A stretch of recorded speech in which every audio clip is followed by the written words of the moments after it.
Good morning, everyone. We're about to start in the next minute or two.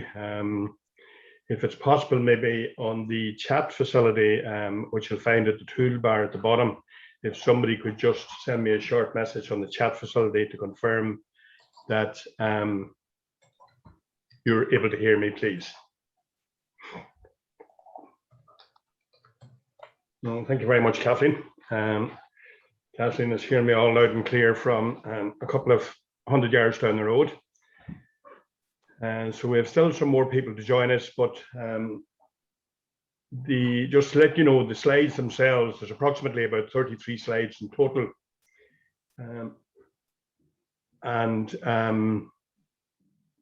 The slides will take approximately about 45 minutes. So I think what we'll do is we'll start on time, just so that people know so that people will actually know that we are trying to get the thing finished on time. If you have any questions, I would prefer if you would put the questions into the chat facility as well, and I'll answer any questions that you want answered at the end of the slides itself, so that those that want to get finished up after the 45 minutes or the hour, that they're able to move along instead of having to wait until the questions are all finished. Okay, so what we're going to deal with this morning is the lovely subject of managing legal accounts, the regulatory compliance of this, maintaining records in accordance with law society regulations. And what we've been doing is we've been using our own account system, Sol-est accounts, for this. Who are you listening to? My name is Pat McCosker. I'm a qualified financial advisor. I have 32 years banking experience, of which about 25 were at managerial level. I've been dealing with solicitors accounts since 1986, and I have represented solicitors at the Solicitors Accounts Regulations Committee hearings and the Solicitors Accounts Tribunal. And I think as well, rather than carrying on, what I'll do is I'll stop my video from here on in. I'll start it up again at the end of it, just so that you can concentrate on the slides itself.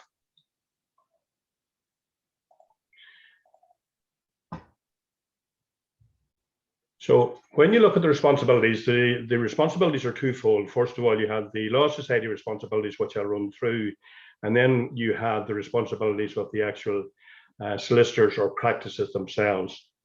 So the solicitor's responsibilities is to serve, represent and support its members and the public, to ensure fair and effective regulation of solicitors in the interest of the profession and the public, to protect the interests of all clients, with specific responsibility for inspecting the correct treatment of clients' monies, to educate, advise and guide solicitors in respect to the safeguarding of clients' money in accordance with the Solicitors Accounts Regulations 2014, and to minimise claims on the Law Society Compensation Fund.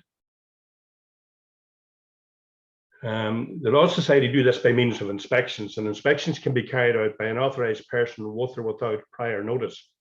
Although generally what they would do is they would give you about 2 or 3 weeks notice that they're going to come. All accounting records must be made available for the inspection, and the authorised person may require written authority to inspect bank accounts. Recent inspections have focused on small frequent debits arising on client ledgers, which is indicative of poor accounting procedures. They have concentrated on office accounts and credit, long outstanding client balances, in other words, dormant accounts. And what I would say to you is pay particular attention at the moment to dormant accounts. The Law Society are really homing into dormant accounts. And a good few solicitors are getting into difficulties because of this. They will also check your compliance with Section 150, which is the new regulations which have come in place of Section 68. And they will also check you in relation to your compliance with money laundering regulations.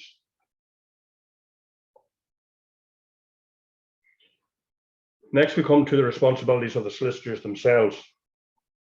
And it's the solicitor's responsibilities at all times to act in the best interest of the client with the integrity that the profession demands. Solicitor at all times should maintain their clients' monies in the bank or financial institution in the state and keep it entirely separate from monies belonging to the solicitor or the practice. Their responsibilities are also to keep good records of all transactions and reconcile on a monthly basis their records to their bank statement to ensure compliance with regulations. To account to their client for any interest due on monies held. And as you'll see in a later slide, it's only a figure above 100 euros that's relevant here. So in the present day circumstances, it doesn't really apply. And I'll talk to you about negative interest at a later stage as well too. And also to ensure that clients' money are used for their matters only. It's the solicitor's responsibility to deliver the annual accountant's report to the Law Society. Lots of solicitors out there feel that that's the accountant's responsibility, but it's not. It's actually the solicitor's responsibility to ensure that the accountant sends it in time to the Law Society. It's the solicitor's responsibility to have a strong knowledge and understanding of legal bookkeeping in order to oversee their practice accounts with the aims of protecting clients' money and prevention of errors. And it's just not an excuse. If you happen to have an audit from the Law Society, it's not an excuse to turn around to the auditor and tell them that you don't understand the client ledger card. It is your responsibility as the solicitor within the practice, either partner or fee earner, to fully understand a client's ledger card and what it's actually saying to you. The solicitor's responsibility also to use controlled trust money for the purpose of that trust only, to investigate and clear long outstanding balances, which again is coming back to the dormant accounts, to comply with anti-money laundering legislation. And the anti-money laundering legislation is getting stiffer and stiffer all the time. And you need to have this as top of your agenda because the Law Society are concentrating on it big time. And also it's the solicitor's responsibility to comply with undertakings. The client account obligations for solicitors to open and maintain one or more client accounts in a bank or banks within the state, to pay clients' monies into client account without delay and get written instructions from client if money is to be lodged anywhere other than the client account, to pay outlays into the client account, for example, council fees, land registry, doctor's fees, etc. And on that particular subject, I'll just touch on what's known as split monies. And split monies is where a client comes into you and they want to pay you your bill of cost, which is 123 euros, and they want to give you 75 euros to pay, we'll say, land registry fees at a later stage. And this is, they give you this in one amount. This is classified as split money. So they're giving you 198 euros. You must lodge all of that money into the client account, and you then transfer your 123 for professional fees and VAT in from the client account to the office account, leaving the 75 to pay the land registry. You cannot lodge the 123 directly into the office account and the 75 into the client account. So just watch out for that one. Your client account obligations are also to treat the money as client monies in all respects, and to not pay into or hold in the client account monies other than client money. And just be very careful with this one as well too in relation to money laundering. You know, just make sure that you're always very aware of where monies are coming from to be lodged to a client account and the purpose of that, and that somebody's not trying to dupe you into getting involved with money laundering. Because if it's a situation that you have a client that's caught for money laundering, then you end up with the likes of CAB coming into your practice, which is just not something to be recommended. Your client account obligations also are to only withdraw money from the client account in the following circumstances. And that is to pay to the client or to another person or persons on behalf of the client, to pay the solicitor for outlays incurred on the client's behalf, or to pay the solicitor for professional fees applied where it has been made clear to the client that monies held will be used for such, to move monies to another client account in accordance with the client's instructions, or in a situation where money has been lodged to the client account in error, then you can correct that.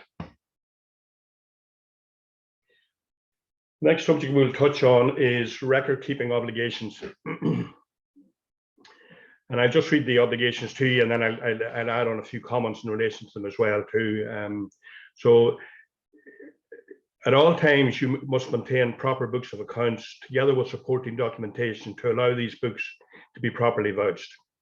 So what the auditor will do when they come into you is that they will actually check your file, and they will check to ensure that the file matches up with your ledger card. So your obligations are also to maintain books that show the true financial position of all monies transacted on behalf of the client, either via their client account or indeed through the likes of a trust account. Obligations also to maintain a separate ledger card for each client matter where client monies are transacted. Also detailing outlays disbursed both from the client funds or from the office ledger and recouped from client funds, and to keep on the client file evidence of these outlays. So if you're paying out outlays on the office account on behalf of the client, then you should be keeping a record of this in your client file. On this particular issue as well too, it specifically states to maintain a separate ledger card for each client matter.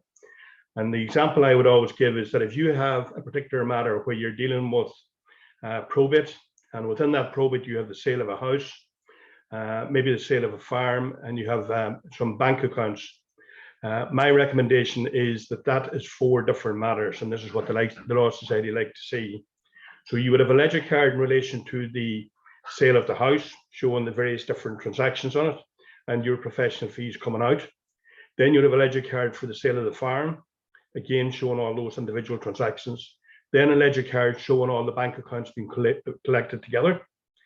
Then you would have an overall probate account where the monies out of the other 3 ledger cards would be transferred into. And then out of this probate account, you would pay the various different payments in relation to the estate. And that is the correct way of doing it, and the way I would strongly recommend. If your auditors are coming in and finding that sort of system in your practice, then they know that there's good bookkeeping records being maintained. Your obligation is also to record all client transactions in a client cash book or journal, and also in a client ledger. And this is mainly for the benefit of those that might have manual bookkeeping systems. If you have an accounting software, then your accounting software has your client cash book and journal and the client ledger all as part of the one. If you happen to be on a manual bookkeeping system, my advice is strongly consider one of the accounting softwares, because this will save you an immense amount of time. Your obligations are also to maintain an office cash book, office ledger, and an office ledger control account, and nominal general ledger accounts. Again, your accounting software, good accounting software, should already have this as part of the software itself. If you're on a manual system, this just becomes very, very difficult, very time consuming.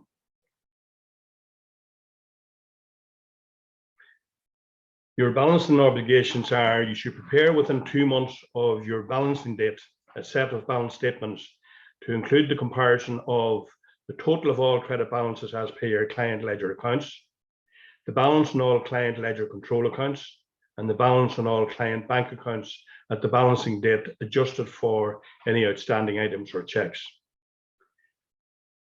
This should be prepared within 2 months of the balancing date, and a balancing statement for your office ledger control account and a total of the office ledger balances should also be prepared.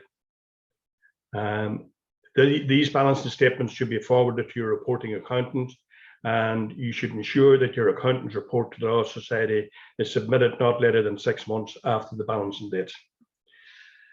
And in all fairness to accountants, you can't expect, you have 6 months from your financial year end to produce your report to the Law Society. If you don't do it within the 6 months, then you're flagged within the Law Society as a potential for a follow-up audit. If you're not getting the stuff ready for your accountant for 5 months after your financial year end, you're only really giving your accountant 1 month to complete the stuff. And this is just not fair. He can't be expected, the accountant cannot be expected to be doing the stuff within a month. Really, there is no reason why a properly managed system cannot have the information ready for your accountant within 2 months of your financial year end. It's also your obligations to notify the Law Society of a change to your accounting date no later than 1 month prior to the change. And in a situation where you might decide, let's assume that your financial year ends the 31st of August, and you decide that you want to change it to the 31st of December, then you must obtain prior written consent for the extension to your accounting period beyond the 12-month period for that individual year, so that you can change your date then to the 31st of December from there on in. And also in a scenario where a solicitor is considering retiring, then they must submit a closing accountant's report at the date of cessation of their practice. Next, we'll get on to what is considered as regulatory breaches. So it's a regulatory breach to fail to lodge without reasonable cause all client money received to the appropriate client account. And this is probably something that's going to become a bigger issue out into the future. We have banks at the moment closing branches. So in a lot of scenarios, you're going to have a situation where there is no bank in your town. Your nearest bank is probably going to be 15 to 30 kilometers away, or maybe even more. If you get money off a client on a Monday, it's a regulatory breach if you don't lodge that in the bank account by close of business on Monday, or at the very latest close of business on Tuesday. So if you have a scenario where your nearest bank is about 30 kilometers away, it is not acceptable for you to hold on to that money from Monday until Friday and decide that you're just to lodge once a week. If your auditor from the Law Society comes in and discovers that, then you're going to be in breach of regulations. So you need to be careful of that. There's also a breach to fail to record without reasonable cause said money in the practice accounting records. You know, so if you have a situation where you get into a bit of difficulty, where something happens, your bookkeeper leaves, your bookkeeper goes off on maternity leave, or you know, you have a particular issue in relation to your bookkeeping, talk to somebody about this. Like, you know, don't leave a situation where for 2, 3, 6, or 9 months that you don't have any postings done to your accounts, because if you happen to get landed with an audit in that period of time, then you're in serious difficulty. So whatever you do, talk to colleagues, talk to anybody, give me a ring, be more than happy to talk to you. Other regulatory breaches is that a solicitor cannot hold their own money in client account for a longer period than 3 months. For example, if money is due to a solicitor in respect of professional fees, which the solicitor is entitled to transfer from client to office account, then they must do so within 3 months. If they don't, there's going to be a serious issue. What a lot of people don't think about at the moment is that the likes of tax evasion is an issue which has become part of money laundering. So if you're evading paying your VAT or your taxes into a next financial year so that you can pay some upcoming expense, and you're holding the money in client account for longer than 3 months, you have to appreciate that the auditor from the Law Society will classify that as money laundering and must report it as such. Because if they don't, then they are in breach of the money laundering regulations of their own regulatory authority. So you need to be very careful to make sure that you don't keep money that you're entitled to in client account for longer than 3 months.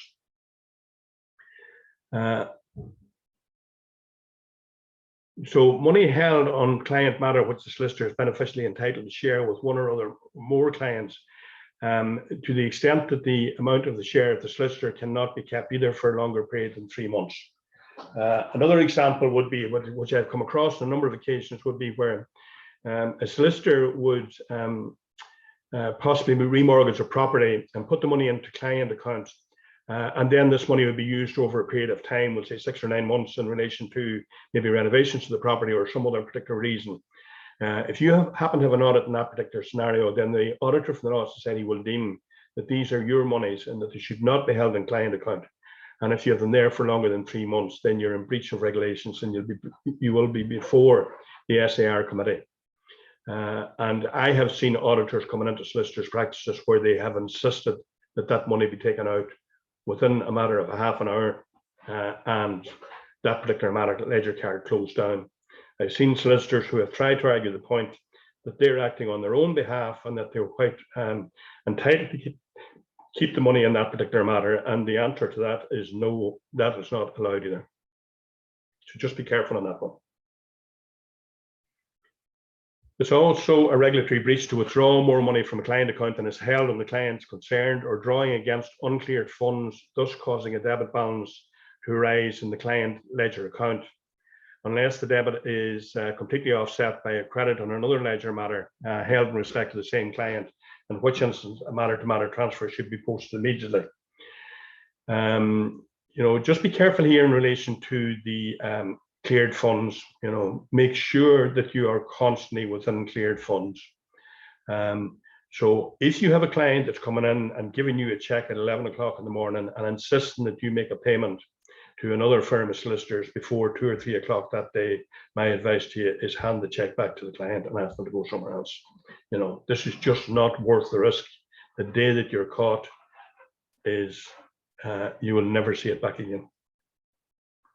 It's a regulatory breach not record without delay upon furnishing a bill of cost to a client a debit on the office ledger for the amount of the professional fees. And this is going back to what I said earlier on in relation to solicitors taking their own fees out of the client account. And it's also a regulatory breach to withdraw funds from a client bank account to discharge personal or office expenditure. And one of the things to watch out for here that crops up now and again is a solicitor will say is entitled to manage expenses in a particular case. They have money in client account, so they take their 50 or 100 euros for mileage expenses directly from the client account and put it into their personal accounts. That is a breach of regulations. What you're supposed to do in that scenario is you should record the payment of mileage expenses out of your office account as a disbursement, and then pay the disbursement by means of a transfer from client to office account. But don't take it directly from the client account and put it in your pocket. That's a breach of regulations. More breaches of regulations, and we'll be coming to the end of them shortly. But it's another breach of regulations causing and not correcting in a timely manner a credit balance on the office side of the client ledger, providing it is not offset in its entirety. Sorry, I thought I'd read that before. Providing it is not offset in its entirety by a debit balance on another ledger or ledgers held in respect to the same client. So, the Law Society don't particularly have an issue with overdrawn client balances. Where they have the issue, or what they look out for, is how soon have you discovered this issue and how quickly have you corrected it. And if you discover it fairly quickly and you correct it immediately, then the Law Society don't have an issue with it. So don't get all uptight about it, but just ensure that you have good systems in place. And I'll talk about these in the next 10 or 15 minutes, but just ensure that you have good systems in place on a weekly basis or a daily basis within your practice to ensure that you're finding these things in a timely manner and that you're correcting them immediately. There's a regulatory breach also in taking fees or interim fees or outlays from a client account that are not properly due at the time of the withdrawal. Make it clear to the client what monies are being held for the satisfaction of professional fees. We see a lot of, especially new practices in scenarios where a client comes in to purchase or sell a house. As soon as there are funds in the client account, the solicitor is taking their professional fees plus VAT. You should only take the money when the bulk of the work is completed. All right. I'm not a great lover either in interim payments across from client account to office account, because that in itself also indicates to the Law Society that this could be a practice under financial pressure. And if it's a practice under financial pressure, then the next follow-on statement has to be that client funds could be at risk here. So just be very careful about this. Borrow from your bank, borrow from your credit union in relation to your cash flow, but do not be taking fees early, or do not be taking interim fees across, because when your auditors comes in, they are going to get an immediate suspicion by looking at ledger cards, which is going to leave your audit a lot more difficult. It's also a regulatory breach to not properly record the PE of a bank draft on the check to the bank in respect of same. So if you're making out a check to a bank looking for a bank draft, then you should have the PE of the bank draft on the check as well. The regulations then in relation to controlled trusts, I'm not going to spend too much time in these, but they're exactly the same regulations as they are for most client accounts. As you'll more than likely know, a controlled trust is where a solicitor is, we'll say, for example, the executor of an estate, and they have an account for that estate of which they are the controlling party. And they must ensure that without reasonable cause, all clients' money received is put to the appropriate controlled trust account. In other words, if you had two or three of these, you cannot have them all in the one account. You should have separate accounts in relation to them all, and then you would have separate matters within your system. Okay, and of course, it's a breach of regulations to cause a debit balance to arise without it being corrected immediately. Non-controlled trusts are exactly the same sort of regulations. And a non-controlled trust would be where, for example, you might have a solicitor who is executor of an estate with one other member of staff in the office, and they have opened a bank account, and that bank account specifies that both parties have to sign that you're not, then this is classified as non-controlled trust account. So you have the duty there too as well to make sure that items are properly recorded in relation to the account. Some solicitors may be involved with the insolvency arrangements. If you are, again, if you open an insolvency arrangement account, then again, you must ensure that the monies are lodged into this account only, and that monies are taken out of it only as needed in relation to that individual insolvency. And you should have separate bank accounts for every insolvency. In interest, as I said earlier on, a solicitor must account to their client for interest when the amount earned would have been in excess of €100. And if you open a dedicated account on behalf of a client, then the interest on that account, irrespective of amount, should it only be 1 cent, must go directly to the client. So in other words, if a client comes into you and says to you, I'm selling my property, I want you to open a separate bank account and the money put into that separate bank account, whatever interest that bank account earns is not classified as general client funds. It's an independent, a dedicated interest-bearing account.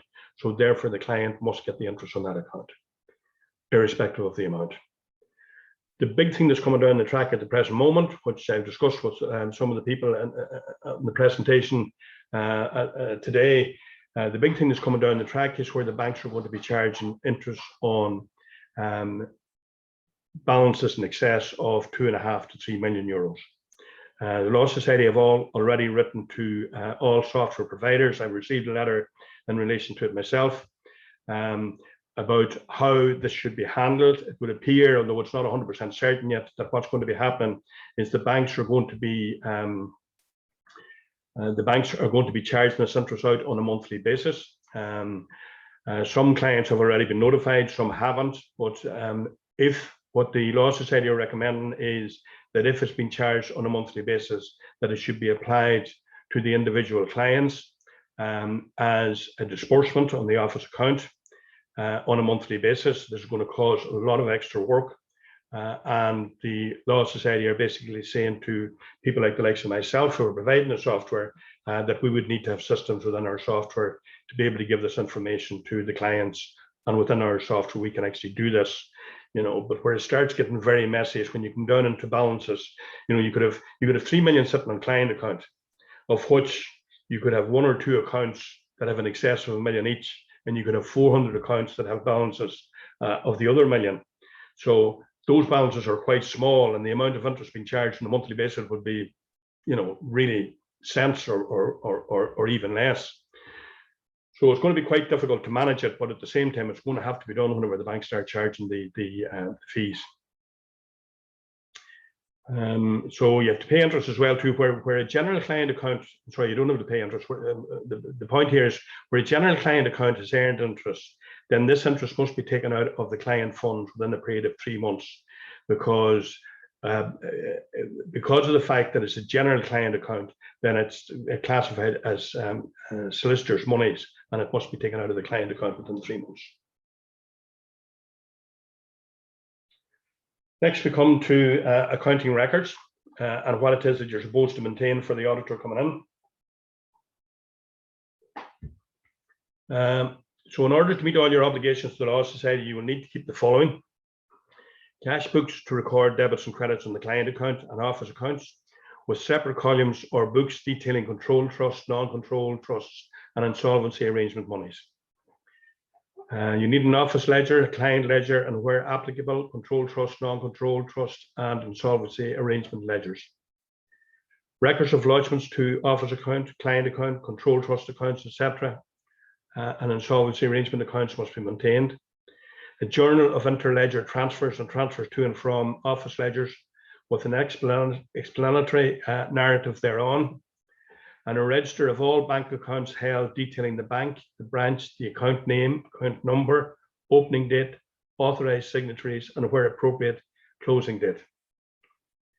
And just the main points that are in that, like, the first two or three items, again, if you have a good accounting software, then your cash books and the various different debits and credit requirements are all met within your accounting software. The only one that you would need to watch out for is the journal of interledger transfers. Some softwares out there actually give you that report, some softwares don't. If your software doesn't give you the report of transfers matter to matter or transfers client to office, then you should maintain it manually, because the Law Society will be looking for it when an auditor comes in. So just be careful of that one. And also be careful in relation to the register of all bank accounts, and as you can see from what it specifies, this is all bank accounts from the day dot to whenever. So you need to keep this register to ensure that you have it up to date. Your minimum accounting record should always show the originals of all paid checks from each client account, controlled trust, non-controlled trust, or insolvency arrangement account, and they should be kept in numerical order alongside their respective checkbook stubs. Whatever you do, make sure that you have them in numerical order. An auditor is not going to be very impressed if he comes in and he finds a bundle of checks and they're all over the place. And the one thing I would strongly like to get across to everybody here is, whatever you do, keep your auditor happy. And I mean the Law Society auditor. If you can keep them happy from the time that they come in the beginning, then life's going to be a lot simpler for you during your audit. You should keep a copy of all bank drafts on the individual files. You should keep a matter file containing all documents relating to each individual matter. A copy of every bill of cost showing the breakdown of fees and outlays as issued on each matter. And a copy of each balancing statement and office balancing statement in relation to your accounts, and a copy of each reporting accountant's report as sent to the Law Society. So make sure that your accountant's report on a yearly basis is kept in the one file, so that when your auditor from the Law Society comes in and asks for your last accountant's report, or the one that's 2 or 3 years old, that you can put your hand on it immediately. It shows organization, and numeric people like the likes of myself and auditors love organization. Let's say we always practice it, but we love it. The importance of good record keeping is to keep your client account up to date, as the client ledger should always be consulted before issuing withdrawals, and an up-to-date position will prevent errors and small outstanding balances being left on the matter. When I was a lot younger and you had no accounting software, when you done a posting to a client ledger card, you had the ledger card in your hand that you were actually posting, so you could see what was going on. One of the drawbacks of accounting software is that you don't see the ledger card unless you physically call it up. My advice to you is, every time you go to issue a check on a client account, pull up the ledger card. It takes approximately 5 seconds to do so. It can save you at least 5, 15, or 50 minutes of work later on. Because one of the benefits also is that it keeps your office ledger up to date, so that outlays are not missed when you're issued bill of costs. So it's very important, in my opinion, you should always call up the ledger card and have a quick look at it before you actually do a posting. Good bookkeeping should also have regular bank reconciliations confirming the accuracy of information posted to your account system. Regular reconciliations are the only way to ensure an accurate system. So any kind of bookkeeping system, be it manual, computerized, whatever way you do it, if you are not doing regular bank reconciliation, then you cannot say that your system is correct. And I had a scenario myself there just back about a week or 10 days ago, where a client billed a particular company €615 for professional fees was that. The company done a direct lodgement into the bank account. The amount that was lodged into the bank account was 516 instead of 615. The solicitor never looked at the bank statement through the bank reconciliation, and then we discovered at a later stage that she had actually transferred too much from client to office. So just be careful. Make sure you do your reconciliations. Once your bank accounts are reconciled, you can produce all the reports that are needed for the Law Society inspections, all the reports that you need for your accountants and your own office management requirements quickly and easily and accurately. And I'll deal with your own management requirements in a few minutes' time. Regular reconciliations allow the early identification of any errors. If identified and rectified quickly, they will be considered trivial breaches or minor clerical errors, and as such give no immediate cause for concern in the accountant's report to the Law Society.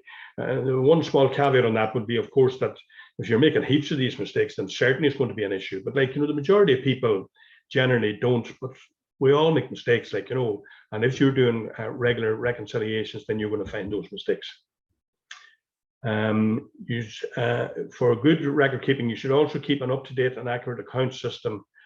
Means that the reconciliation can be completed within 2 months of your period end dates, as required by the Law Society, and then of course you're able to get your report straight into your accountant. So accurate, balanced and thorough accounting reports allow for the accountant's report to be completed within the required 6 months of the financial year end. Importance of good bookkeeping records as well is you have an up-to-date, accurate accounting system which allows you to produce reports essential for checking compliance. So if you have a good system in place, once a week or whatever you want to, every day if you wanted to, you can pull a list of overdrawn client ledgers to see if there's any there. You can look at a list of accounts and credit, and this all comes from a good accounting software. You'll get a list of all checks outstanding for more than 6 months, and you can pull up a list of inactive or dormant balances, which, as I said, is something that the Law Society is really concentrating on at the moment. So, your accounting system should be able to allow you to pull a list of client balances that have not operated since, we'll say, the 31st of March 2020. So in other words, what the system is saying to you is these are ledger cards. This is the list of ledger cards that have not had one single entry posted to them in the last 12 months. And you should be looking at this listing. And what you'll find is if you're doing this on a regular basis, you'll find that you'll recognize most of the old dog of accounts that are lying there anyway that you can't do anything about. They're acceptable, but you'll be very quickly able to go down through this list and say, oh, hold on a second, there's a ledger there, we better have a look at it, because that money shouldn't be lying in there. So it's a good way of keeping your system up to date. So your accounts package can be used to its full potential as an office and cash flow management tool. And people just don't really see how important accounting software is, or good accounting software. If you have good accounting software, you have a lot of information at your fingertips, which should be able to be called up within a matter of a couple of seconds. So you can have your aged debtors report, your unbilled disbursement listing, so you can see how much money have you paid out on behalf of clients. You have your aged creditors listing, you have your full client and office ledger summary to check for unbilled fees. So, there's just a wealth of information there if you want to make use of your system properly. Next, we'll have a look at some tips for preventing breaches. You should lodge your client funds immediately. You should understand your obligation to account for interest. Have client stamp duty on hand before issuing any undertakings, and pay same within 30 days of execution. And what I would say in this is, if you have a client coming into you that's going to purchase a property, then what you should really be doing is making sure that you know where the deposit's coming from, where the balance purchase money is coming from, where's the stamp duty, where's the money for your fees. And if they're not able to explain to you exactly how those are all going to be funded, then I think you should be considering whether you want to do business with this client or not. We would recommend as a tip to prevent breaches that you should consult your up-to-date client ledger card before issuing any debit from the client funds, and also to ensure that you don't have small balances left over. You know, if you have an auditor coming in from the Law Society and they discover that you have a substantial number of small balances, 5, 10, 15 euros, they will automatically assume that you're just not using your accounting system, and that will pull your audit down. You should also wait for lodgements to clear before drawing funds against them. Have a good understanding of your accounts and reports, and I would strongly recommend this. You know, your accounting software provider should be giving you a fairly good understanding of what your accounts can do for you and what reports you can pull to properly manage your business. And if they're not taking time out to do this, then I'd be looking to see if I could find a different accounting system that could do it for me. You know, there's not much point in purchasing an accounting software where you're given 1 day's training, which you're paying maybe about 750 euros for. And that 1 day's training starts from Dublin and it ends up with the person being back in Dublin again. So you might get them for 2 or 3 hours showing you the accounts, and they waft away. And then you get up the following morning, you look at it and you think, oh my God, what am I supposed to do here? You know, they should be on the end of the phone to be able to explain to you and hold your hand for a certain period of time, without any cost, I should say. Tips for preventing breaches also is that you should review each set of monthly reconciliations and your practice financial position, and you should keep on top of long, old outstanding checks. To prevent breaches, also you should maintain a register of wills, a register of deeds, a register of estates, maintain a register of undertakings, maintain an anti-money laundering compliance file. Do not borrow money or lend money to clients. And you should review aged debtors and dormant balances to prevent delays in fees transfers.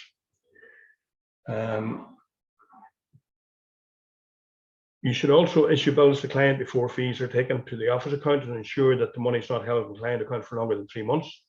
Complete all outstanding registrations. Comply fully with Section 150 of the Solicitors Accounts Regulations 2014. Keep records of your anti-money laundering procedure. Control check signatories and restrict access to internet banking. On this particular subject, what I would say to you is that if you decide to pass off the responsibility of signing checks or doing transfers within the bank to a member of staff, then it should be 2 people signing, and there should be 2 very senior people within your practice. Otherwise, I would not be passing it on. You should also control the issuing of undertakings, and I would place the same sort of emphasis on it, that you know the only person that's allowed, that it should be very clear within the practice who's allowed to give undertakings, and if you're passing it off to somebody apart from yourself, then you should make sure that it's double checked. Should manage the handling of cash received directly from clients. My comment here is, if at all possible, avoid cash. Do not take it if at all possible. It's only a nuisance.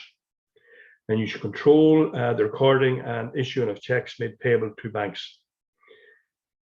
And what we would actually recommend to our particular clients is that what you should do on that particular screen is that you should have a kind of a laminate showing what your practice procedure is in relation to cash policy, anti-money laundering policy, you know, check signatures.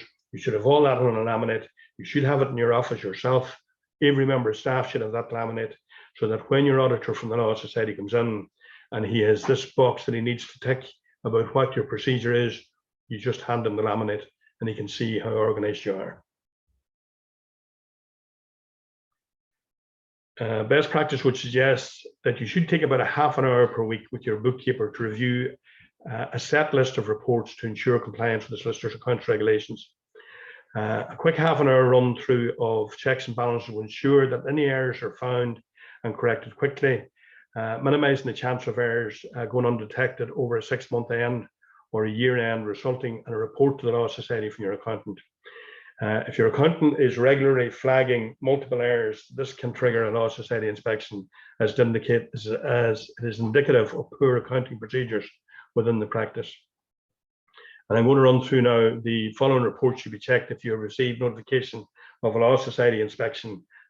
These are the issues that the inspector will be looking for in your accounts. And we must stress, of course, that the usefulness of the reports is depending upon the standard of the posting to the system and the reconciliation of the system. Posting should always be kept up to date, and manual reconciliations run each month to verify the accuracy of the inputted data. There's no saying in computers, rubbish in, rubbish out.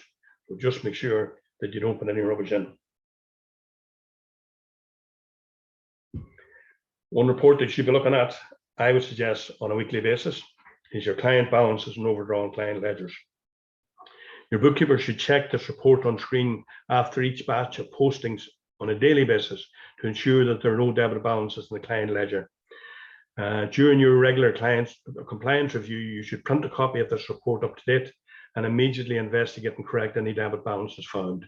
You know, most good accounting software out there will give you a report of any overdrawn ledger cards within your system. It takes approximately 5 seconds to get this report. You should also have a quick run through the client balances, which will also remind you of any fees that have been overlooked, or stamp duty or land registry that needs to be paid. You know, and really, like, you know, if your system is properly managed, you can run down through your list of balances very quickly, about once a week or once a fortnight. And this will then highlight the likes of stamp duty or land registry fees that need to be paid, or your own money line and client account that needs to be taken across. Dormant balances, you know, just be very careful with dormant balances at the moment. The Law Society are really concentrating on them. I've seen a good few people over the last number of years get into trouble because of dormant balances. You know, your accounting software should be able to pull a list of dormant balances for you. In other words, accounts that haven't operated within whatever period you decide. 6 months, generally, in my opinion, is nearly the life of a matter ledger card. So I would be inclined, if I had a practice, I'd be inclined to look at any dormant balances, any accounts that haven't operated within a 6-month period. If your accounting software doesn't produce this type of report, then I recommend that you should be putting pressure on your software provider to have this report included within the software. If they're not able to do it, then you should be reviewing your software. So the report will show you the client balances that have not changed from a specific date until the present day. Recent Law Society inspections are paying particular attention to long outstanding balances. Client monies belonging to the client, irrespective of the amount, and the ledger should not have inactive balances. If the proper, client money belongs to the client irrespective of the amount. And just on that, what I'll say is, you know, if there's €1 there, then it's client funds, and you should be issuing a check or a payment to the client for that particular amount, right? Don't be tempted to take, especially with Section 150, don't be tempted to take money out of client account that you cannot justify as a professional fee. And ledgers shouldn't have inactive balances if a proper accounting procedures are in place. Ledgers should also be looked at before issuing withdrawals and taking fees to ensure small balances are not left. Although I understand that it can happen in a lot of cases, you know, that you're finalizing a ledger card, you know that there's money to be set off to PRA or whatever, and you're just not 100% sure down to the last cent what it's going to be. And that type of scenario, you know, you can be left with small balances, but if you are, then you must send that payment out to the client. You should use the dormant balance listing as well as a reminder to reissue uncashed checks, follow up on untraced beneficiaries of wills, and revert to clients for instructions, noting your action on file to prove your efforts of closing the matter. So when your auditor from the Law Society comes in and they see a particular balance is outstanding, if they pull that ledger and they discover that you have reviewed that file 3, 6, 9 months ago, then they're going to know that at least you're working your accounts, you're staying on top of them, and you know there's not going to be an issue. One thing I would say in relation to uncashed checks is that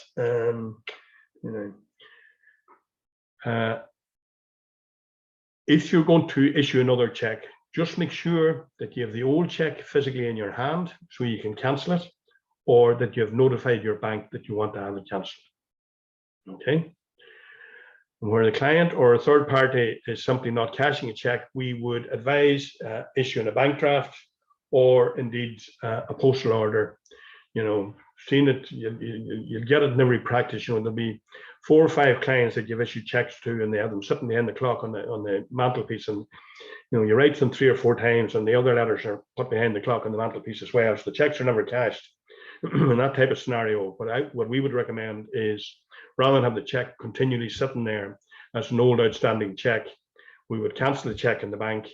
We would then go on and would either get a bank draft, or we would get a postal order, and we would send it out to the client. Once you have done that, that is no longer an old outstanding check on your system, because you've already paid the post office or the bank for it, and you send it off, so it's not your problem any longer. On the long outstanding checks, checks that are more than 6 months old need to be cancelled and reissued or written back to the client account after, of course, these checks have been cancelled in the bank. When we were doing work for our own clients here, we would actually check anything that's more than 3 months old. We don't actually wait on the 6 months. We would stay on top of it a lot quicker than that. Checks outstanding for more than 6 months will be noted in your accountant's report to the Law Society. So, you know, it's been flagged there all the time. So just be careful of it. Investigation of all long outstanding checks may uncover an error such as duplicate posting. So ledgers need to be checked carefully before reissuing checks. Also ensure old checks are properly cancelled with the bank before issuing replacements. And what I would say to you here too as well, just be very careful at times with the likes of the PRA in that, you know, they'll tell you that they haven't received a particular check. You go and you issue a new check and you haven't checked the ledger card. And then all of a sudden, whenever the check comes in, you discover that the previous check has already been issued, but it has been mislaid somewhere along the road. So I would always, if somebody's asking me to reissue a check, I would always very thoroughly investigate and make sure that that check definitely has not been cashed before I would be reissuing another one, and I would definitely be placing a stop payment in the bank. Old outstanding checks in the office account should also be investigated. Like, you know, your accounting system should be such that it's finding an accurate position within your business. So if you have a whole lot of rubbish sitting within that system, then all you have is actually rubbish that you're dealing with. You know, so you should always try and keep your system fairly well up to date and accurate, so that whenever you look at a figure, you can be sure in your own mind that this figure accurately reflects what's going on within your business, rather than having a whole lot of stuff in it, which is old dead dogs that should be managed and worked out of. Checking compliance, you should also look at your aged debtors and office accounts and credit. Aged debtors report list will list all monies billed and still owed to the office. You may find small posting mistakes when running an eye over this report. For example, that a client bill has been posted twice in error, and if that's the case, then it should actually be reversed with a credit note issued. You'll also find that there are disbursements which you know that you're definitely not going to get back.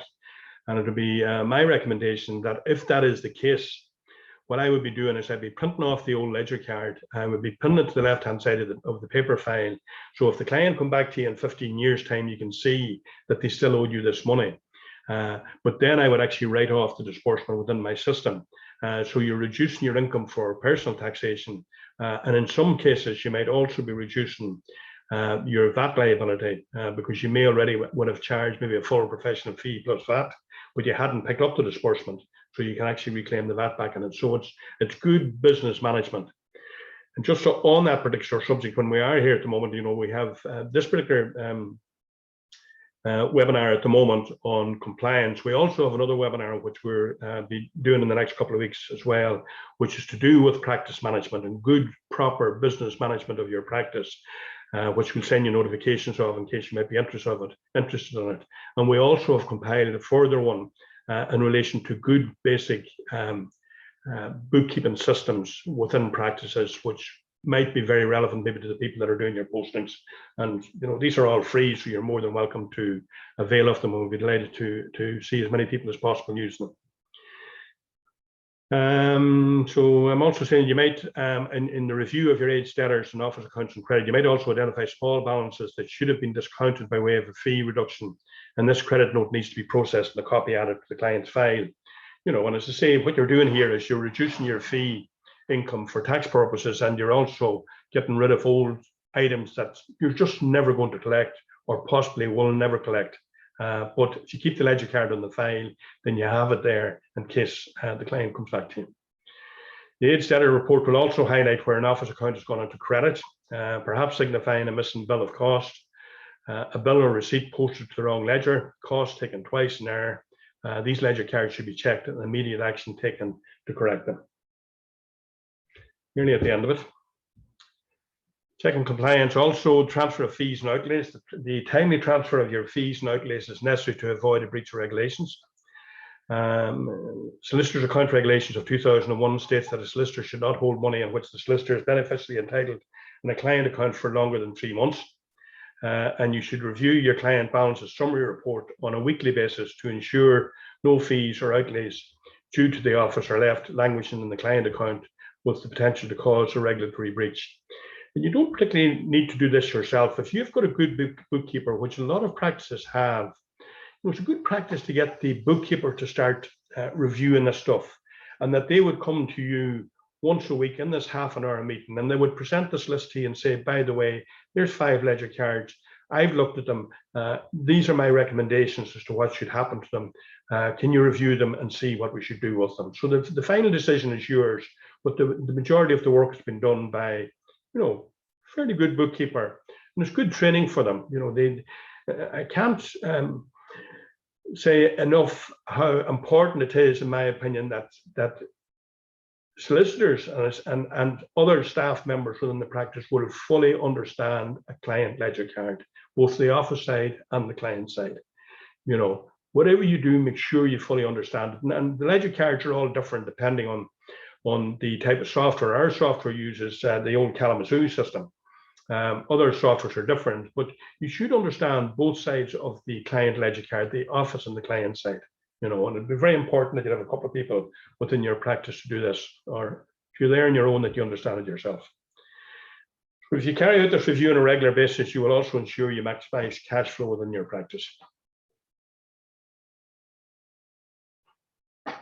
Where to turn to for help? My strong advice here is, whatever you do, if you get into difficulties of any type in relation to numbers, do not bury your head in the sand.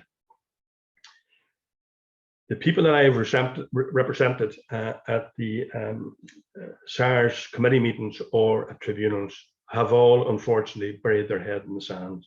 You all have colleagues around you that you can talk to. If you get into any sort of difficulty, whatever you do, talk to a colleague. If you don't want to talk to a colleague, our websites are available at the end of this presentation. Give me a ring. I've been doing this for about 20 years. I'll give anybody any advice that they want to. I will not charge a fee for it. I do not want to see people get into difficulty in relation to numbers. So if you're concerned that your practice is not compliant fully with the Solicitors Accounts Regulations, perhaps postings are not up to date or reconciliations aren't being completed on time, where you have overdrawn ledger balances, or you need to address these issues quickly, if you turn to your accountant, your accountant may not be qualified to complete your account. He may be qualified to complete your accountant's report, but may not be familiar with your software, or know how to post certain transactions, such as linked disbursements or a correction to a ledger. So, also depending on the skill of your bookkeeper, you may find that you need a posting assistance reconciliation completed for a year-end check or a mini audit, or an on-call posting support. Talk to somebody in relation to it. And as I say, we're at it for the last 20 years. We have dealt with a lot of different scenarios. We'd certainly classify ourselves as specialists as far as legal bookkeeping is concerned. So we're here if you want to talk to us. Reference materials and useful links. A couple of different places. You have your couple of different useful links. You have your Solicitors Accounts Regulations 2014. Morgan McKinley have done a legal salaries guide for 2017 if you want to get an idea for legal salaries. Law Society practice notes can be found at the lawsociety.ie. One that I would like to highlight to everybody is the Law Society have got a very good section on anti-money laundering guidance. And I've given you the link there on the slide as to where it can be found. And what they have within this is they have for example, they have a business risk assessment form, which you can download, and you can use this within your practice in relation to money laundering. That if a business comes into you and you're wondering if they're fully compliant in relation to anti-money laundering, you can actually download this form and use it. You then also have policies, controls, and procedures, and you have risk factor questionnaire for customers. So, and you have documents there for your thought processes in relation to customer risk assessment. So it's a very good a particular area within the Law Society website, and I would strongly recommend that you have a look at it. Right. And we are Computerized Bookkeeping Systems Limited. Our website is there at the bottom of it, and we also have Sol-est accounts, and we have details of the Sol-est accounts. So at this stage, I'll turn my video back on. I had taken it off because I didn't want to be